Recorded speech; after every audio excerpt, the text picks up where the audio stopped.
एक शांत पहाड़ों से घिरी हुई घाटी में आरू नाम का एक छोटा सा बांस का पौधा रहता था। हर सुबह आरू सूरज की ओर फैलता और कोशिश करता कि थोड़ा और ऊंचा हो जाए, लेकिन चाहे वह कितनी भी मेहनत करता, कुछ भी बदला हुआ दिखाई नहीं देता था। उसके पास एक ऊंचा आम का पेड़ खड़ा था।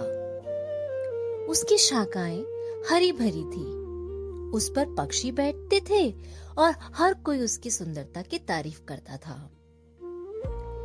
आरू इस बात से अक्सर निराश हो जाता था। एक शाम उसने धीरे से कहा, मैं क्यों नहीं बढ़ रहा हूँ? मैं खुद को पानी देता हूँ, सूरज की ओर बढ़ता हूँ, फिर भी मैं वैसा ही हूँ। आम का पेड़ मुस्कुराया और बोला, विकास हमेशा दिखाई नहीं देता। कुछ विकास ऐसा होता है जो नजरों से छुपा रहता है। लेकिन आरू को यह बात समझ नहीं आई। दिन बीतते गए, महीने सालों में बदल गए। आम का पेड़ फलों से भर गया, पक्षी उसकी शाखाओं पर गाने लगे और आरू वह वैसे का वैसा ही दिख रहा था।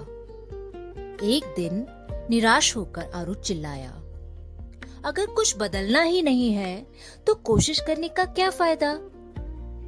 तभी एक बुद्धिमान हवा घाटी से गुजरी और फुसफुसाई, नीचे देखो। आरू ने पहली बार आसमान की बजाय अपने नीचे ध्यान दिया, अपनी जड़ों पर। जमीन के अंदर कुछ अद्भुत हो रहा था। उसकी जड़ें बहुत गहराई तक फैल चुकी थी, मजबूत, गहरी और अडिग। जहां बाकी पेड़ ऊपर की ओर बढ़ रहे थे, आरू नीचे की ओर बढ़ रहा था, अपनी नींव मजबूत बना रहा था। और फिर एक बारिश का मौसम और सब बदल गया। लगभग रातों रात आरू तेजी से ऊपर बढ़ने लगा। कुछ ही हफ्तों में वह आम के पेड़ से भी ऊंचा हो गया, तूफान से भी मजबूत। जो लोग उसे नजरअंदाज करते थे, अब उसे आश्चर्य से देखने लगे। आम का पेड़ मुस्कुराया और बोला, अब तुम समझ गए, असली विकास समय लेता है। आरू हवा में धीरे धीरे झूमने लगा।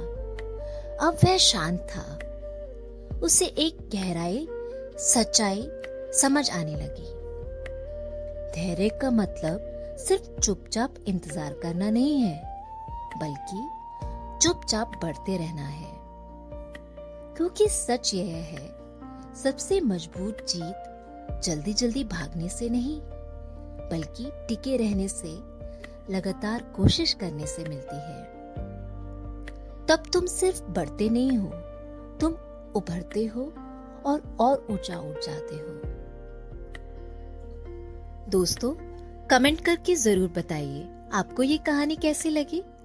For more stories, don't forget to like, share and subscribe. Thank you for watching.